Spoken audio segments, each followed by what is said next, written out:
Hi, welcome back to Doobrey's Day. Today on Doobrey's Day it's part 2 of the small knife build. Let's do it.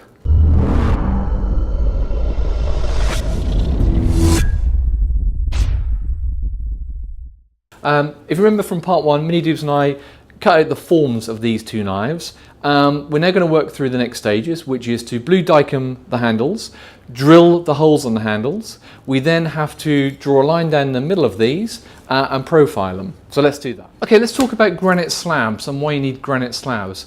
Part of knife building is that you need a flat slab. So when you've got your profiled knife, we lay it on here. First and foremost, you need to make sure that it's not wobbly. As you can see on here, there's a slight wobble. Now this surface is perfectly flat.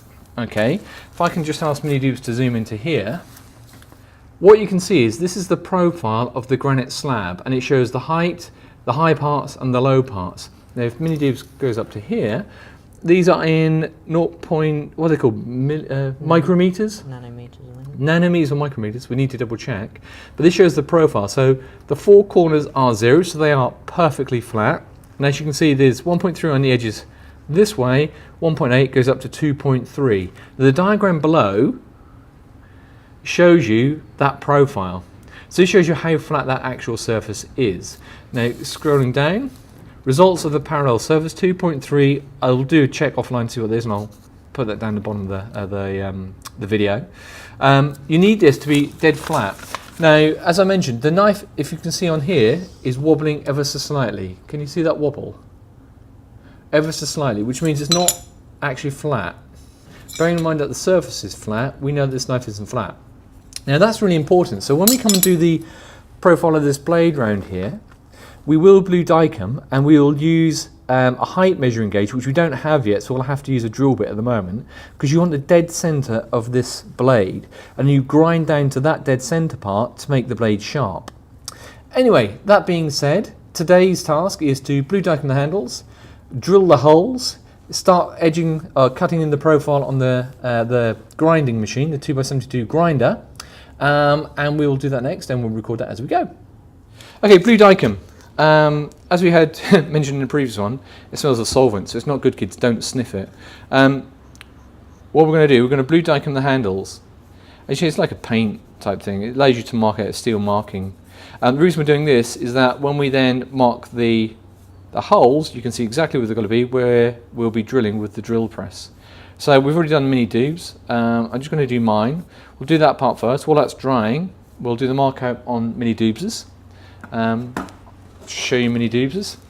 I'll just put some more in here just to make sure it's nice. We did do this as a test blue dicom on there the other day because we hadn't really used it before. This takes about 5 minutes to dry, and then we can mark out what we're going to do and where we're going to drill, and then we'll drill on the drill press.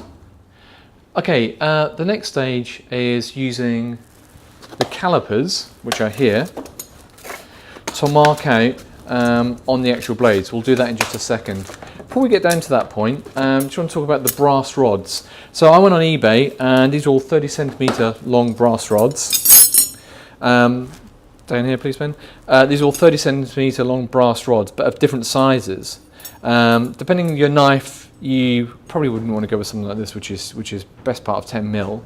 For our knives, we're probably going to go down to this size here, which we'd measure on the calipers in a moment for distance.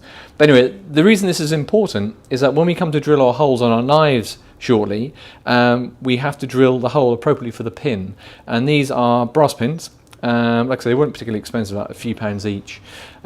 We will then drill the holes. We'll present these into the knives later, and then we can just bandsaw them off, so we can use those to hold the knife together. So that's brass pins. That's just a precursor to what we're about to do. So what we are about to do, if you can remember, on our knives we've now applied blue dicom. We now need to decide where we're going to put our holes. So on our slab, which is down here, which we talked about a moment ago, we have our calipers. For those of you who haven't used calipers, they're very straightforward. You've got an on-off button on this particular cheap version. You can zero it, so I can close it down here, zero it, and then that's obviously zero, and that's obviously 0, and it's 0 millimeters. So as soon as you start opening it, you can see it increases the size. So what we need to do is measure the width of our knife. So here at the top end, if I turn it this way so you can see, 29.3 mil, and then it goes down slightly to 27. But I want to go in a dead center of this fat chunky bit here. So that's at 29.5. So half of 29.5 is 14.75. Well done. 14.75. So we set the caliper to 14.75. 14.75. And you lock it using this this nut here. Can you see that? Let's lock it. Okay. And what we do on the bottom of the knife, because we've got dye on here, we can mark it. And you can see the line there. We then need to repeat it on the top of the knife. That then shows you the dead center of that piece of the knife. Now we've come behind where the finger hole's going to be, and in there, that's where we're going to put our punch. So I'll just get my punch. So really basic punch, not particularly expensive. So what we'll do, we want to go behind where I'm going to hold it here, and we're going to put, based on our marks, a little punch mark. I just show you that one. Can you see that? So there's a punch mark there. I'm going to do it a couple of times. So it's just ever so slightly down, but nobody's really going to worry about, 0.5 of a mil down on there. We'll do this one, and I'll talk about the back one. That's our first mark done. We're then going to repeat on the back, but before we do that, we just want to measure a distance where we're going to have this this back hole. So let's just measure that. So on the calipers, 0 them. I'm going to just measure to the back here somewhere. We want to come in about 1 inch on this back part. So what we'll do, we'll put the first part of caliper in here. That looks pretty good. I'll just firm up that. And what I'm going to do on here, in fact, do you want to come around the other side, Ben? So we want it about 1 inch in from the back of the knife. So I'm going to put my calipers in here. That's about 50 mil. Which sounds fine. So let's lock that down and mark on the knife. So you can see that mark on the knife there at 50 mil. You can see that? Just there. Okay. What we need to do as well then is make sure it's in the middle of those two parts. So let's measure up. So let's measure the distance. So that is 20, let's call it 25. So 12 and a half.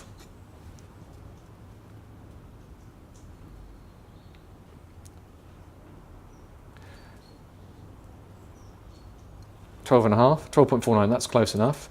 Again, let's remark it. Get on the top as well. Now, interestingly, it's different here. Because of the curve on the top of the knife on the top, it moves it slightly. So I'm actually still going to go for that mark there, which we know is in line with this mark here. We're also going to half 50, which is 25, and do a mark in the center. And they're going to be our 3 drill holes, so let's just do that. This one doesn't matter so much because you're not going to see this one. Because I have 2 pins on this knife. And there's our layout of our 3 holes. Now we're going to do mini Doobses.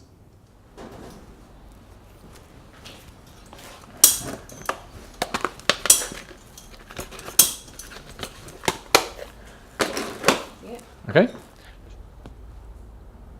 What we need to do, because we haven't got a height gauge yet, and in preparation for a little while, we need to know the thickness of the steel, and the thickness of the steel is important, and you'll see why. If you come down here for a second.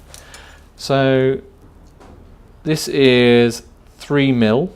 Let's just check that in inches. So that's 0.12 inch. Now half of that, so 3.6 mil, is 1.8. That means the dead center of this is 1.8. So that's the first thing to note. The second thing to note, I'm gathering this information for a little while, is the dimensions of these brass bars. So we're going to go for the second from the bottom, which is that one there, which I can't get out. That one there. We also need to measure these. Now, if we just zero that, open it up and put it onto there. So they're best part of 5 mil. 5 mil thick with some tolerances on there. We know we need a 5 mil drill bit for when this goes into the actual knife here. So we need to get a 5 mil drill bit, drill the holes, and then on to the next stage. Okay, we found a 5 mil drill bit. We used the calips just to double check, because you never know. Our drill press, which we purchased a while ago, I've shown you a video on this already. We're going to put the drill bit in here, we're going to put the knives on the actual table, and then we're going to drill them.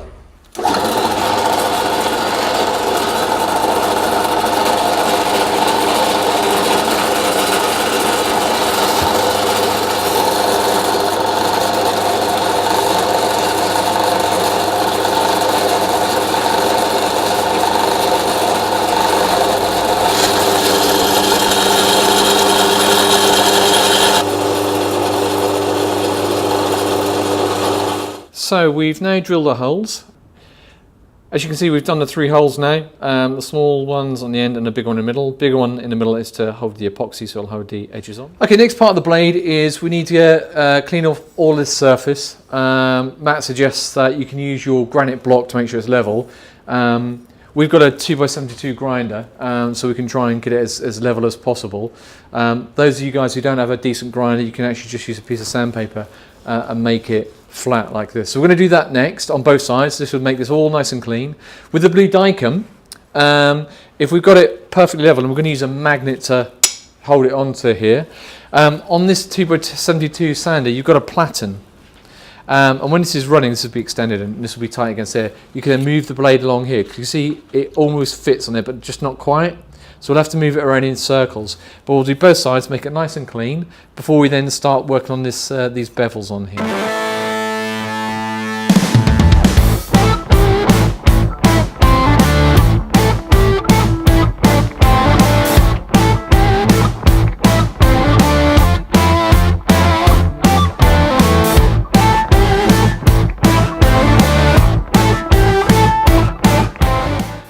Okay, so we've finished the grinding. They're pretty much flat, nice and clean now. Next stage is that we've got to blue dicam the blades. And the reason being, we need to try and get a center line on here. And we're going to use the slab of granite that we've got, and we're going to mark it out in a moment. So let's blue dicam these and put them on there, and I'll show you how to do the center line.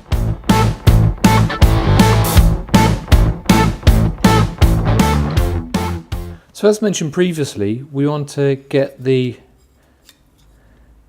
width of the metal, which is, if you can read it, it's approximately 3 mil. In order to get the dead center, we would use a height gauge, but I don't have a height gauge at the moment. I've one on order. So now we're going to scribe the dead center of the blade. I've got a little screw. It's just over 3 mil. That means the center is going to be approximately halfway. So we'll put it flat on a flat surface, draw along where the blue dicam is on one side, repeat on the other side. What that gives you, if I can zoom in, what it gives you is that line of where we're going to cut our 45s in. Let's do that next. Okay, this is the scary bit. So I've never attempted this before, but I'm going to try and cut in the 45s along this this edge here. Now, apparently you hold the blade against the platen at 45 degrees. You can just about get your fingers underneath. As you come against the belt here, you need to angle this at 45 degrees, so just enough to get your fingers underneath it.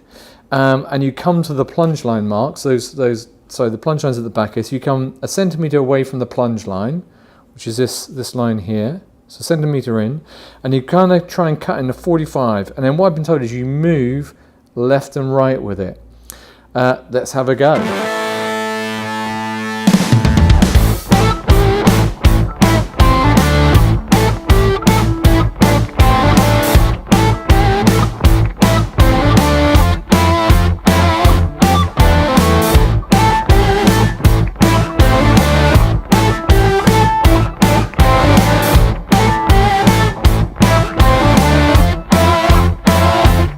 First grind for the 45s.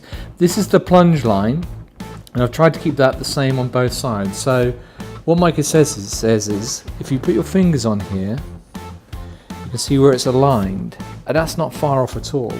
At the end as well, that's actually not far off. And if you see, I've gone to my lines on the blade.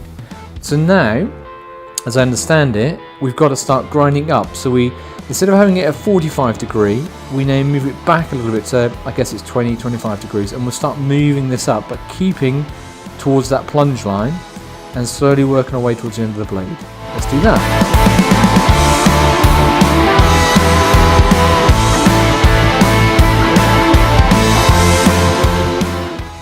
Okay, clearly bevel cutting is a very difficult process. As you can see, I've cut the bevel in, I've cut the plunge line in, and it's not perfectly straight, but it's my first knife, remember, on both sides. What I've been trying to do is to move that bevel line here up. And as you can see, I'm struggling with that a little bit. I can get to about here, but obviously the blade isn't completely flat. So you can see these marks here. If I try and do the light, there's marks of where the grinding belt hasn't hit it. So I'm trying to get this plunge line up and across, but I'm failing on that on this. But you know, it's a first knife. The 45 degrees are cut in.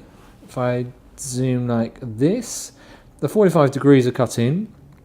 I'm going to hand sand this later anyway, and I've got to temper it. So what I was saying about these plunge lines, if I can show you, my fingers here, my fingers here, they're actually pretty good. So I'm quite happy with that. I'm quite happy where they're coming up here to the blade and on this side. It's a little bit, tiny little bit off, but that's okay. It's my first blade. But moving this bevel up, that's the bit I'm struggling with. That's going to take practice. But for a first knife, I'm happy with that for where we are. So I'm just going to do a quick sand on here because I just want to get a couple of marks out.